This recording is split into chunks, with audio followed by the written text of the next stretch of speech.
இந்த சேனல் ஓவியத்தின் மீதான எங்களுடைய சொந்த கருத்து புரிதலை அடிப்படையாக கொண்டது. ஓவியத்தை பற்றிய எங்களுடைய புரிதலையும் அனுபவத்தையும் இந்த சேனலின் மூலமாக உங்களுடன் பகிர்ந்து கொள்வதே எங்களுடைய நோக்கம். இந்த சேனலுக்கான உங்களுடைய பேராதரவுக்கு எங்களுடைய நன்றிகள். வெல்கம் டு சித்திரம் டிராயிங் ஸ்டுடியோ. நாம போன போர்ட்ரைட் வீடியோ பார்ட் 1ல் என்ன பார்த்தோம் அப்படின்னா, ஹெட் ஃபார்ம் வரைகிறது எப்படி அப்படிங்கிறத தான் பார்த்தோம். பார்க்காதவங்க கீழே இருக்கிற லிங்கை கிளிக் பண்ணி அந்த வீடியோவை முழுமையாக பார்த்துட்டு வாங்க. அதோட தொடர்ச்சியாக பார்த்தா தான் நமக்கு முழுமையாக புரியும். இந்த வீடியோவில் நம்ம என்ன பார்க்க போகிறோம் அப்படின்னா, கண் எப்படி வரைகிறது அப்படிங்கிறது தான் பார்க்க போகிறோம்.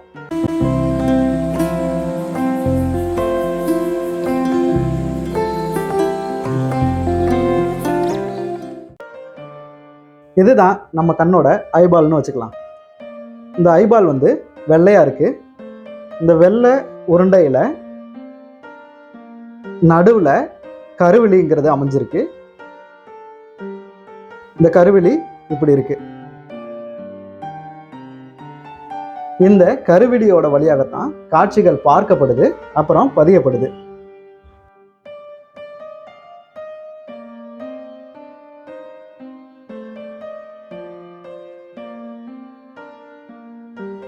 இப்படி நம்ம கண்ணோட வெள்ளவெளியில இந்த கருவிழிங்கிறது அமைஞ்சிருக்கு. இந்த இயற்கையோட அமைப்பு ரொம்ப ஆச்சரியமாகவும் அபூர்வமாகவும் இருக்கு. இந்த ஐபால் நம்ம ஸ்கல்லோட கண் ஓட்டையில் பொருத்தப்பட்டு எவ்வளவு பாதுகாப்பாக அமைக்கப்பட்டிருக்கு. இந்த ஐபாலோட வெள்ளவெளியில் பாதிக்கு மேலே நரம்புகள் இப்படி கோர்த்து பின்னப்பட்டிருக்கு. இப்படி பின்னப்பட்ட நரம்புகள் வந்து இந்த ஐபாலை கீழே உழுவாமல் இழுத்து பிடிச்சிருக்கு. இது மட்டும் இல்லாமல் இந்த கருவிலியை பாதுகாக்கிறதுக்கு 2 சற்று வேற அமைக்கப்பட்டிருக்கு. நேராக பார்க்கும்போது இப்படி இருக்கும். இதே கண்ணு நம்மளுக்கு சைடில் பார்க்கும்போது இந்த மாதிரி தெரியும். இது வந்து சைடு வியூவில் பார்க்கும்போது, அதே இந்த பக்கம் டேர்ன் பண்ணி இந்த பக்கம் சைடு வியூவில் திருப்பணும் அப்படின்னா நம்மளுக்கு இந்த மாதிரி கருவிழி தெரியும். இப்போ மேலே பார்க்கும்போது இந்த மாதிரி தெரியும். அதே இதை கீழே திருப்பினா இந்த அளவுக்கு பார்க்கும். இயற்கை ரொம்ப சென்சிட்டிவாகவே இந்த பகுதிகளை உருவாக்கியிருக்கு.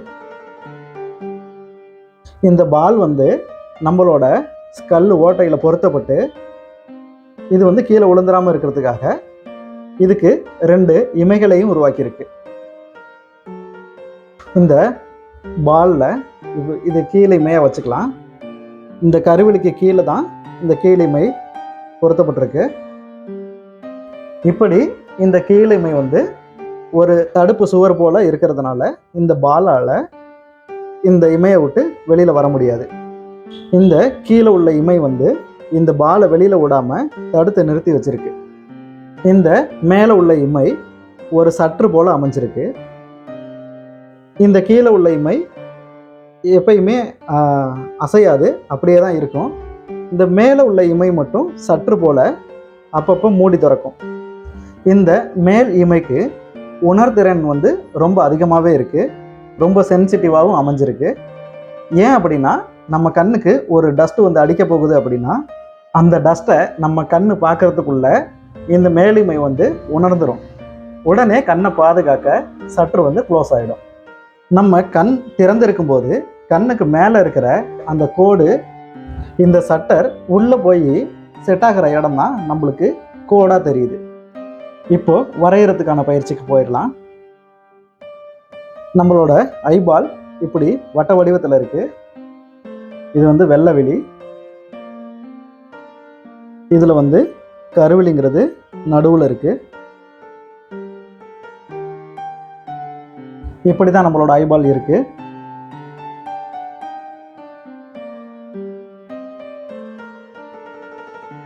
இப்போ இன்னொரு ஐபால் வரைஞ்சிக்கலாம். இந்த ஐபாலில் கருவிழிக்கு கீழே கீழிமை இப்படி அடைக்கப்பட்டிருக்கு. இந்த கீழிமை வரையும் போது ஐபாலோட வால்யூமில் தான் வரையணும். இப்போது இந்த ஐபாலில் வால்யூம்கான சென்டர் கோடு போட்டுக்கிறேன். இப்படி கோடு போடுறதுங்கிறது இந்த பாலோட வால்யூமில் தான் கோடு போடணும். அதே போல் இங்கேயும் லைன் பண்ணிக்கிறேன். இப்போது மேலிமை வரைகிறேன். இந்த இடத்துல இருந்து மேல் இமை இவ்வளோ தூரத்தில் வந்து இப்படி வளைஞ்சிருக்கு. இந்த கீழிமை வந்து நம்மளோட ஐபாலை வெளியில் விடாமல் தடுத்து வச்சிருக்கிற ஒரு தடுப்பு சுவர் போல் அப்படி தான் அமைஞ்சிருக்கு. இது வந்து எப்பயுமே அசையாது, அப்படியே தான் இருக்கும். இந்த மேலிமை தான் நமக்கு சுருங்கி விரியக்கூடியது. இப்போ நம்ம வரைகிற மேலிமைக்கான கோடுங்கிறது வெறும் கோடு இல்லை, அது வந்து ஒரு பள்ளம். இந்த மேலிமையோட சற்று போய் செட் ஆகிற இடம் பள்ளம். அது நம்மளுக்கு கோடு போல தெரியுது. இன்னொரு ஐபால் வரைஞ்சிக்கலாம். கீழிமை இப்படி அமைஞ்சிருக்கு, இப்படி வரைஞ்சிக்கலாம். இந்த மேலிமை இங்கிருந்து அப்படியே வெளியில் வந்துடும். இந்த கீழிமையோட இப்போ கண்ணு மூடி இருக்கிற மாதிரி வந்து ஒட்டிக்கும். திறந்திருந்தா இப்படி திறந்துக்கும். இன்னொரு ஐபால் வரைஞ்சிக்கலாம். வரைஞ்சிக்கிட்டு இப்போ கீழிமை வரைஞ்சிக்கிறேன். மேலிமையும் அதில் வந்து க்ளோஸ் ஆகிருக்கு, இப்போ சற்று மூடி இருக்கு. இப்போ இன்னொரு ஐபால் வரைஞ்சிக்கலாம். இந்த ஐபாலில் இப்போ கண்ணு மூடப்பட்ட மாதிரி இருக்கு. கீழிமை வந்து அப்படியே தான் இருக்கும், அசையாது. சற்று ஓப்பன் ஆகிறது எப்படின்னு பார்க்கலாம். இப்படி இதிலேருந்து கொஞ்சமாக ஓப்பன் ஆகுது. அப்போது நம்மளுக்கு இந்த கீழிமையிலேருந்து இடைவெளி கொஞ்சம் தெரியுது. இப்போ இன்னும் கொஞ்சம் மேலே ஏறுது. இந்த மேல் சற்று ஏறினோன்னே கீழிமையோட இடைவெளி மேலிமைக்கும் இன்னும் கொஞ்சம் அதிகரிக்குது.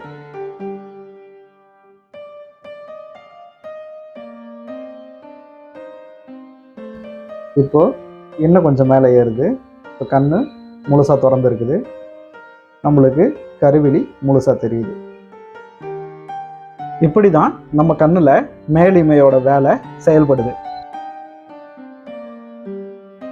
இப்போ நான் இன்னொரு ஐபால் வரைஞ்சிக்கிறேன். இந்த ஐபாலில் பாதிக்கு மேலே வெள்ளை வெளியில் இந்த இடத்துல இருந்து நரம்புகள் வந்து கோத்து பின்னப்பட்டிருக்கு. இது எல்லாமே ஒருங்கிணைஞ்சு இப்படி உள்ளே போயிடுது.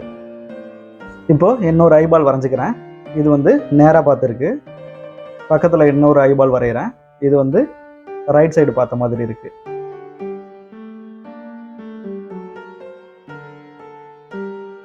இப்போ இந்த கோடு போடுறது வால்யூமில் இப்படி போடணும். இப்படி போட்டால் தான் இந்த பால் இந்த டைரக்ஷனில் இப்படி திரும்பி இருக்குங்கிறது தெரியும். அதே போல் இது இன்னும் சைடு வியூவில் திரும்பி இருக்கு. இப்படி ஒரு ஐபால் வரைஞ்சி அது எந்த டைரக்ஷன்லாம் திரும்புது, எந்த டைரக்ஷனில் திரும்பினா எப்படியெல்லாம் இருக்குது அப்படிங்கிறத தெரிஞ்சுக்கிறதுக்கு நாம் வெள்ளை வெளியில் கருவெளியை வரைஞ்சால் மட்டும் பத்தாது. ஒரு ஐபால் வரைஞ்சி அது மேலே நம்ம அதோட வால்யூமுக்கு கோடு போடுறோம்ல, அந்த வால்யூமில் கோடு போடுற டைரக்ஷனை வச்சு தான் அந்த பால் எந்த பக்கம் திரும்பி இருக்குங்கிறத சரியாக கண்டுபிடிக்க முடியும். இந்த மாதிரி நாம் எப்போதுமே ஏதோ ஒரு பயிற்சியில் ஈடுபட்டிருக்கணும். அந்த பயிற்சி தான் நம்ம கற்றுக்கிறதுக்கான ஒரே வழியாக இருக்கும். இப்போ நான் இங்கே ஒரு ஐபால் வரைஞ்சிக்கிறேன். இந்த ஐபாலில் இப்போ கீழிமை இப்படி பெண்டாகி மேலே வந்து அப்புறம் உள்ளே போயிடுது. இப்போ மேலிமை இப்படி சடனாக மேலே ஏறி இப்படி கீழே இறங்குது. இப்போ நான் போட்டிருக்கிற 2 இமைக்கான கோடும் அந்த பாலோட வால்யூமில் தான் இருக்குது. இது மேலிமைக்கான அந்த சற்றுக்கான கோடு, அதுவும் வால்யூமில் தான் அமைஞ்சிருக்கு. இங்கே இந்த இடத்துல புருவம் வரைகிறேன். இது பள்ளம், இது மேடு, இது பள்ளம். 1 2 இது மேடு, இது 3 இது பள்ளம். இப்போ இது பள்ளம், இது மேடு, இது பள்ளம். இப்போ இந்த பள்ளம் கட் ஆகிற இடத்துல மேலேருந்து கீழே பள்ளத்தில் இறங்குது. இது பள்ளம், இது மேடு, இது பள்ளம், இது மேடு, திருப்பி இது பள்ளம், இது மேடு, மேட்லேருந்து கீழே போய் இறங்குது. இப்போ இது மேட்லேருந்து கீழே பள்ளத்தில் இறங்குது. இது மேடு, வெள்ளவெளி மேடு, அடுத்து ஒரு மேடு, அப்புறம் இப்படி இறங்குது. இப்போ இது எல்லாமே பள்ளமான பகுதி. இந்த வால்யூமில் கீழே இறங்குது. இது மேடு, இது பள்ளம், இந்த பக்கம் இறங்குது. அதே மாதிரி கீழேயும் இது பள்ளமான பகுதி, இது மேடு, இது பள்ளம். இந்த இடம் எல்லாமே மேடுங்கிறதுனால லைட்டிங் இந்த இடத்துல தான் படும். இப்போ புதுசாக ஒரு ஐபால் வரைஞ்சிக்கிறேன். இந்த வெள்ளை வெளியோட மேட்டு பகுதியில் கருவெளி அமைஞ்சிருக்கு. இப்போ இதில் இந்த இடத்துல ஒரு கட்டு, இதுக்கப்புறம் இங்கே பள்ளம் இறங்குது. அதே மாதிரி ரைட் சைடு இதுக்கப்புறம் இந்த பக்கம் பள்ளம் இங்கிட்ட இறங்குது. இப்போ இது மேட்டு பகுதி. அதே மாதிரி மேல் சைடும் பள்ளத்துலேருந்து இங்கே மேட்டுக்கு வருது. அதே மாதிரி கீழ்ப்பக்கம் மேட்டிலேருந்து இங்கே பள்ளத்துக்கு போகுது.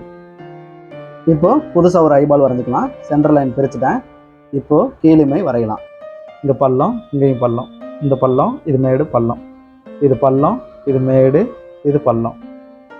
அதே போல் தான் மேலிமைக்கும் இது பள்ளம், இது மேடு, இது பள்ளம். இங்கே வந்து பள்ளம், மேடு, பள்ளம்.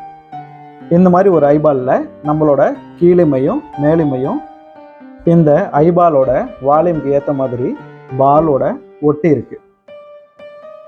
இப்போ இங்கே இது மேட்டு பகுதி, இதுவும் மேடு. இப்போ இந்த இடம் மேடு, இங்கேயும் மேடு. இப்போ இந்த பக்கம் பள்ளம் இறங்குற பகுதி, இதுவும் பள்ளம் இறங்குற பகுதி. ஒரு சைடு வச்சுக்கலாம். இப்போ அந்த கட்டில் நான் பிரிச்சிடுறேன். நான் கட்டுன்னு சொல்கிறது மேட்டுக்கும் பள்ளத்துக்கும் பிரிகிற இடம். இப்போ இதை சைடு வீல வரையலாம். இப்போ இதை ரைட் சைடு பார்த்த மாதிரி இருக்குது. இப்போ நேர்கோடு போட்டுக்கிறேன். இது நேர்கோடு. இப்போது கீழிமை வரைஞ்சிக்கிறேன். இது பள்ளம், இது வந்து எந்த பக்கம் திரும்பி இருக்குங்கிறதுக்கான நேர்கோடு. இது இந்த அவுட்லைன் தான் இந்த இடத்துல அவுட்லைனாக மாறிக்குது. இது வந்து மேடு, மேட்லேருந்து இங்கே பள்ளத்துக்கு போயிடுது. இப்போ மேலிமையில் இது பள்ளம், இந்த பள்ளத்துலேருந்து இப்போ மேட்டுக்கு ஏறுது. இது மேடு, அந்த பக்கம் இறங்கிடுது. இப்போ இந்த பக்கம் உள்ள பகுதி இந்த பக்கம் தெரியறதில்ல, இதுவே எனக்கு அவுட்லைனாக தெரியுது. இது வந்து 1/3 வியூவில் இருக்கிறதுனால எனக்கு இந்த கருவெளி ஓவல் ஷேப்பில் தெரியுது.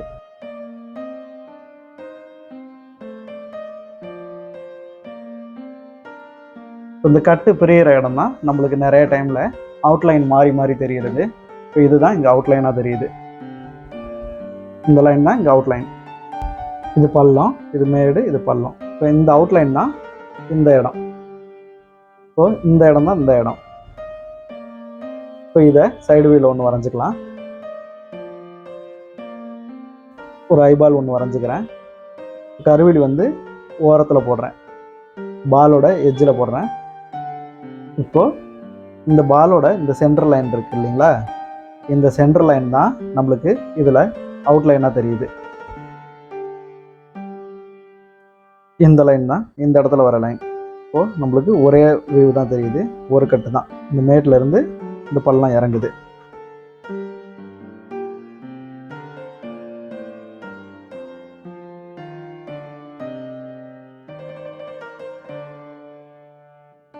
இப்போ இது மேலிமை, இங்கே வந்து கீழிமை. இப்போ பால் இதுக்குள்ளே இருக்குது. இந்த மேட்டில் இருந்து இந்த பள்ளத்துக்கு இங்கே இறங்கிடுது. நம்மளுக்கு ஒரே கட்டு தான் தெரியுது. இப்போ இங்கே இருக்கிற இந்த சென்டர் லைன் தான் இங்கே அவுட்லைனாக நம்மளுக்கு மாறப்போகுது. மேடு, மேடு, பள்ளம், மேடு. இப்போ இது வந்து இந்த ஸ்கல்லோட கண்ணு இருக்கிற பகுதி பள்ளம். இந்த ஸ்கல்லோட பள்ளத்தில் இங்கே வந்து ஒரு ஒயிட் பால் ஒன்று பொருத்தப்பட்டிருக்கு. இந்த ஒயிட் பால் மேலே ஒரு கருவெளி ஒன்று அமைஞ்சிருக்கு. இந்த இடம் கண்ணுக்கான நேர்கோடு. இது இறங்குற பகுதி பள்ளம். இந்த இடத்துல புருவம் ஸ்டார்ட் ஆகுது. இது பள்ளம், இது மேடு, இது பள்ளம். இந்த புருவத்து உள்ள தான் நமக்கு கண் அமைஞ்சிருக்கு. இப்போ கீழிமை வரைஞ்சிக்கலாம். இந்த பாலோட வால்யூம்லேயே வரைஞ்சிக்கணும். அதே மாதிரி மேலிமையும்.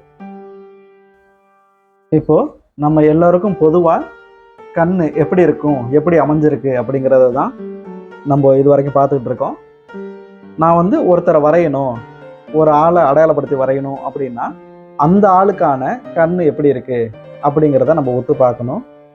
அவங்களுக்கு இருக்கிற கண்ணு போல தான் கண்ணோட கோடு மாறுபடும். ஒருத்தருக்கு கண்ணு சுருங்கி இருக்கலாம், கண்ணு பெருசாக இருக்கலாம். அந்த மாதிரி அந்த கண்ணோட கோடு மாறுபடும்.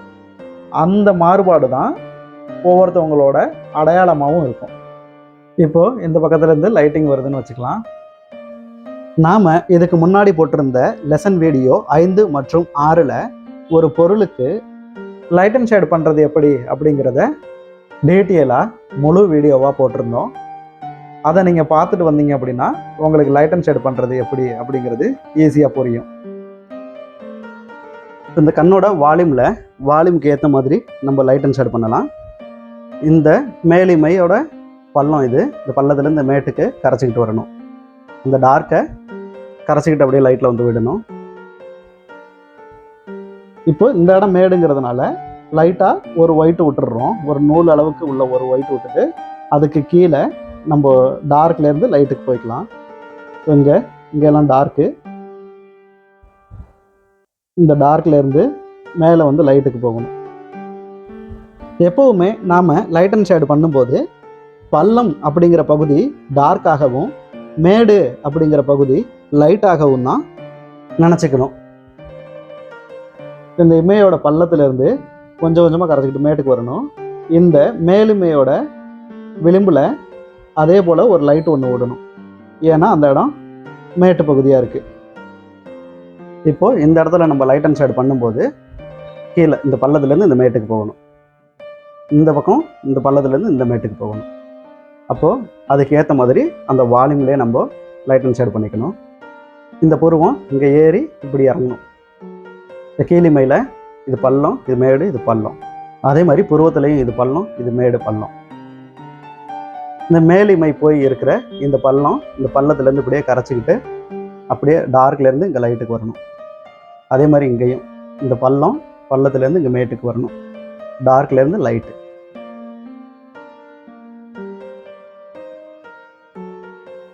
இந்த பள்ளத்துலேருந்து இந்த மேட்டுக்கு இந்த பக்கமும் கரைச்சி விடணும். அதாவது திடீர்னு லைட் இருக்கக்கூடாது, திடீர்னு டார்க் இருக்கக்கூடாது. இது மூக்கோட வால்யூமில் இந்த பக்கம் இந்த மாதிரி பென்சிலை வச்சு ஷேட் பண்ணிக்கணும். இப்போ நம்ம எப்போ லைட் அண்ட் ஷேட் பண்ணாலும் அந்த வால்யூம் எந்த பக்கம் போகுது, எந்த டைரக்ஷனில் இருக்குங்கிற மாதிரி நம்ம பென்சிலை வச்சுக்கணும். இந்த வால்யூமில் நம்ம இப்படி மேலேருந்து கீழே வரணும். இந்த லைட் அண்ட் ஷேட் பண்ணுறதுல கஷ்டம் எது அப்படின்னா, நம்ம டார்க்குக்கும் லைட்டுக்கும் உண்டான ஸ்மூத்தாக ஒரு ஷேடு பண்ணுறது மட்டும்தான். அதுதான் கொஞ்சம் கஷ்டமாக இருக்கும். இந்த வெள்ளவெளிக்கும் மேலிமைக்கும் இடைப்பட்ட அந்த பிரிவில் நல்ல டார்க் இருக்குது. அந்த டார்க்குங்கிறது பள்ளம். அந்த பள்ளம் ரொம்ப டார்க்காகவே வச்சிடுறேன். வச்சு விட்டுட்டு அந்த பள்ளத்தை கீழே இருக்கிற லைட்டோட கரைச்சி விட்டுறேன். அதேமாரி மேலுமையில் இருக்கிற டார்க்கு, அந்த டார்க்கை லைட்டுக்கு ஸ்மூத்தாக கரைச்சி விட்டுறணும்.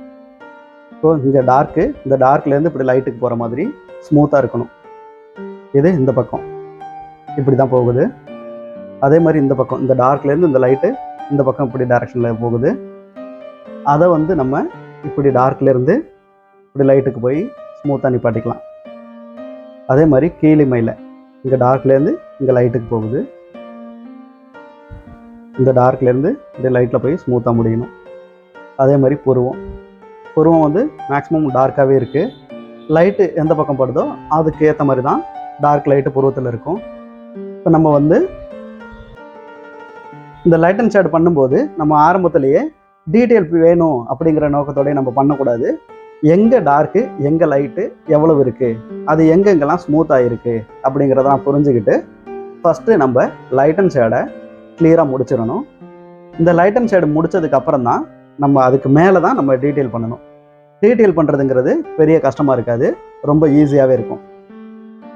இப்போ இந்த கருவிழி வரையும் போது கருவிழியில் லைட்டு எந்த பக்கம் இருக்குது, டார்க் எங்கே இருக்குது அப்படிங்கிறத ஒத்து கவனிங்க. கவனித்ததுக்கப்புறம் லைட்டு டார்க் எங்கெங்கே இருக்குங்கிறத மார்க் பண்ணிக்கிட்டு இந்த லைட் ஏரியாவை மட்டும் விட்டுவிட்டு மற்ற டார்க் ஏரியாவில் எவ்வளவு டார்க் இருக்கோ அந்த டார்க்கை நீங்கள் அப்ளை பண்ணிக்கோங்க.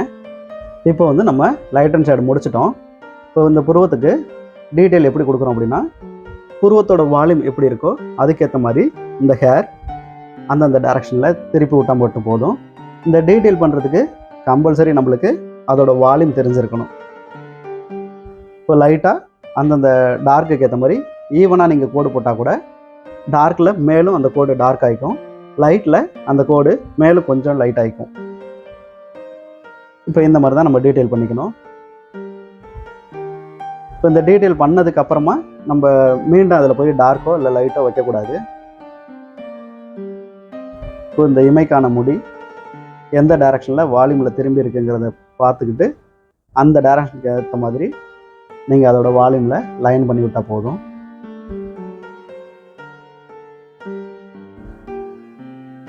இப்படி பண்ணாலே நம்ம லைட் அண்ட் ஷேட் ரொம்ப ஈஸியாக பண்ணிடலாம். இப்படி தான் ஒரு கண்ணோட அமைப்பு நமக்குள்ளே இருக்குது. இந்த வீடியோவில் கண் மற்றும் அதோட அமைப்பு பற்றி பார்த்தோம். இப்போ உங்களுக்கு கண் எப்படி வரைகிறது அப்படிங்கிறதுக்கான ஒரு புரிதல் கிடைச்சிருக்கும் அப்படிங்கிறத நான் நம்புகிறேன். இந்த வீடியோ உங்களுக்கு பிடிச்சிருந்தது அப்படின்னா நீங்கள் உங்கள் நண்பர்களுக்கு ஷேர் பண்ணுங்கள். மேலும் உங்களுக்கு ஓவியம் சார்ந்த ஏதேனும் சந்தேகங்கள் அல்லது கேள்விகள் இருந்தால் நீங்கள் எங்களுடன் நேரடியாக தொடர்பு கொள்ளலாம். மேலும் இது போன்ற வீடியோக்களுக்கு நீங்கள் எங்களுடன் இணைந்திருங்கள். நாம அடுத்த வீடியோ போர்ட்ரைட் பார்ட் 3ல சந்திக்கலாம். நன்றி.